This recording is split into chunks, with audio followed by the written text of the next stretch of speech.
ایک آیت کو کتنی قرت کے ساتھ پڑھا گیا ہے، یہ ساری چیزیں سیکھنے کے ساتھ ساتھ اس کے معنی مفہوم کو بھی سمجھتے سیکھتے تھے، اور اسی طرح سے اللہ نے اس سے کیا صحیح مراد لیا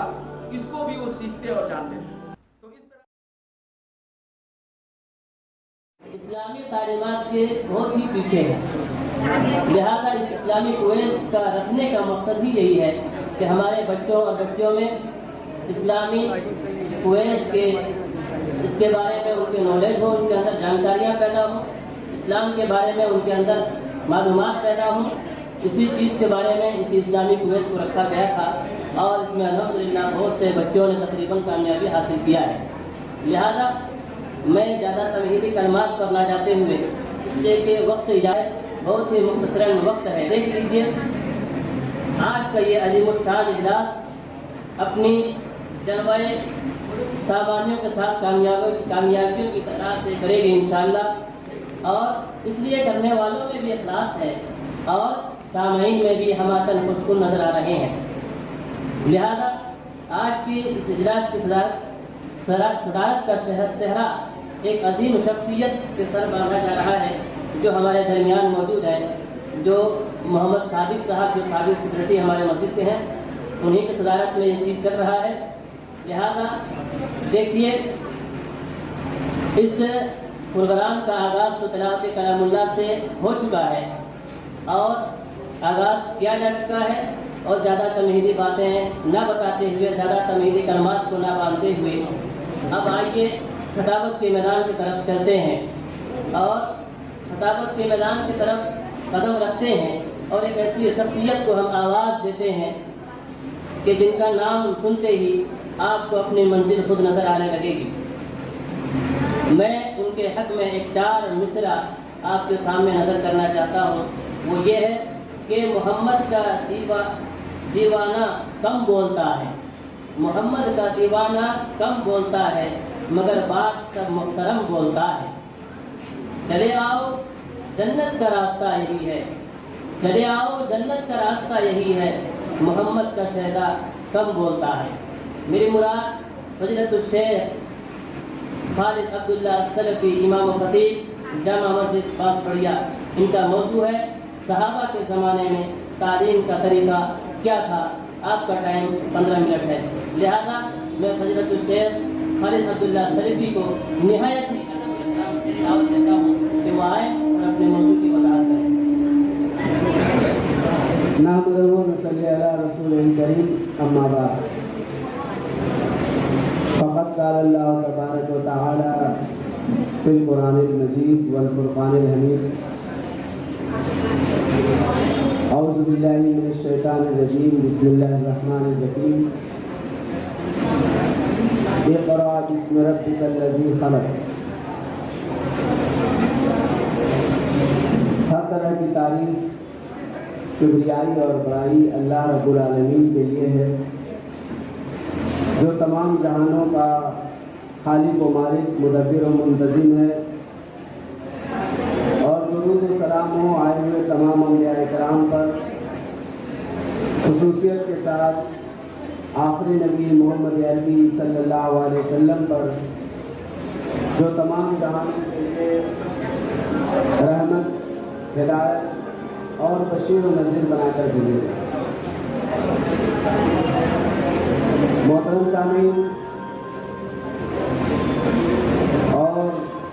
سامعات، جیسا کہ آپ لوگ جان رہے ہیں کہ یہ پروگرام ایک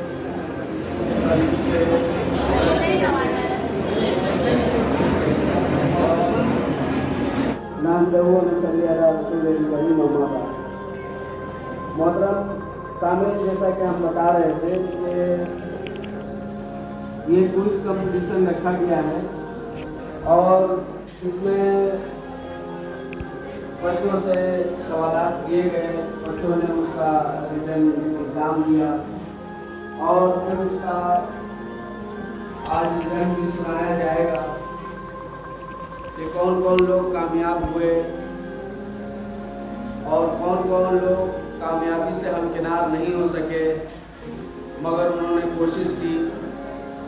یہ ساری باتیں آپ کے سامنے انشاءاللہ آئیں گی۔ ویسے مجھے جس موضوع کے لیے دعوت دی گئی ہے وہ ہے صحابہ کرام کے دور میں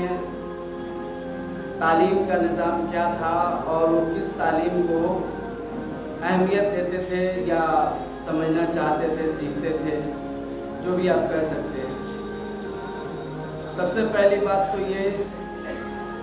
کہ صحابہ کرام رضوان اللہ علیہم اجمعین آپ صلی اللہ علیہ وسلم کے اصحاب تھے، آپ پر ایمان لائے تھے، اور آپ نے جو انہیں تعلیم سکھلائی، بتائی، اس کے مطابق انہوں نے عمل کیا اور دنیا والوں کو بھی اس کی دعوت دی۔ لہٰذا ان کے یہاں جو نظام تھا، آپ صلی اللہ علیہ وسلم جو مکہ میں تھے تو بیت ابو بکر صدیق یعنی ابو بکر صدیق رضی اللہ تعالیٰ عنہ کا گھر وہ بھی تعلیم کا گہوارہ تھا۔ اسی طرح سے اس وقت تعلیم کا ایک گہوارہ، ایک مدرسے کی شکل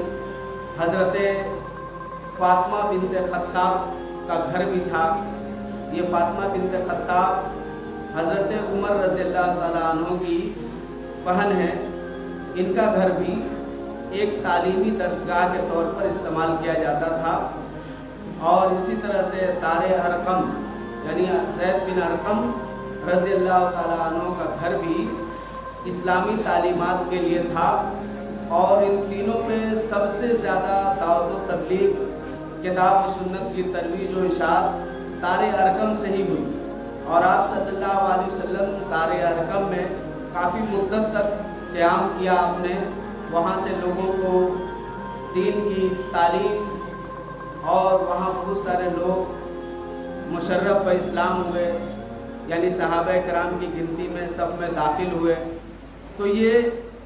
3 ایسی جگہیں تھی اس وقت جہاں سے کتاب و سنت کی تعلیم و ترویج اور اشاعت کی جا رہی تھی، اور صحابہ کرام آپ صلی اللہ علیہ وسلم سے قرآن کی تعلیم سیکھتے، اور اس قرآن کی تعلیم آپ صلی اللہ علیہ وسلم انہیں سکھاتے، تو جو باتیں آپ بتاتے اس کو وہ احادیث کی شکل میں یا تو اپنے میموری کے اندر یعنی حافظے کے اندر، یا پھر اس کو اس وقت کے زمانے میں جو چیزیں لکھنے کے لیے دستیاب تھی اس پر لکھ کر وہ محفوظ کرتے تھے۔ تو اس طرح سے انہوں نے کتاب و سنت کی تعلیم کو حاصل کیا، اور صحابہ کرام کا بیان ہے کہ ہم لوگ ایک ایک آیت سال بھر سیکھتے تھے، ایک ایک صورتیں ان کے پڑھنے کا لب و لہجہ کیا ہونا چاہیے، اس کی تجویز کیا ہونی چاہیے، ایک آیت کو کتنی قرأت کے ساتھ پڑھا گیا ہے، یہ ساری چیزیں سیکھنے کے ساتھ ساتھ اس کے معنی مفہوم کو بھی سمجھتے سیکھتے تھے، اور اسی طرح سے اللہ نے اس سے کیا صحیح مراد لیا اس کو بھی وہ سیکھتے اور جانتے تھے۔ تو اس طرح سے آپ صلی اللہ علیہ وسلم کے یہ شاگرد ہوئے، اور آپ صلی اللہ علیہ وسلم ان کے استاد ہوئے۔ تو آپ غور کیجئے کہ اللہ تبارک و تعالیٰ نے ایک معزز ہستی کو معلم کائنات بنایا، اور اس معلم کائنات کے سب سے پہلے شاگرد صحابہ اور صحابیات ہوئے۔ تو انہوں نے جس طرح سے کتاب و سنت کو، دین و شریعت کو سمجھا، ہم لوگ اس طرح سے نہیں سمجھ پاتے ہیں، اور اسی طرح سے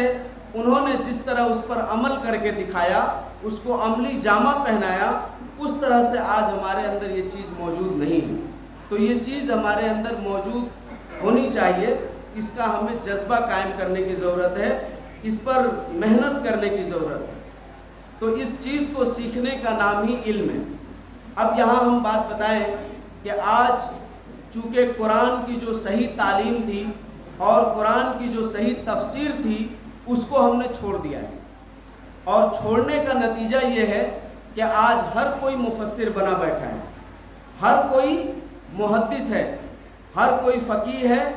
ہر کوئی عالم دین ہے۔ اس کو اب سرٹیفکیٹ کی بھی ضرورت نہیں ہے، حالانکہ سرٹیفکیٹ کا رواج پہلے سے ہی چلتا ہے، پہلے بھی یہ باتیں موجود تھی، مگر اس طرح سے نہیں تھی جس طرح سے آج ہے۔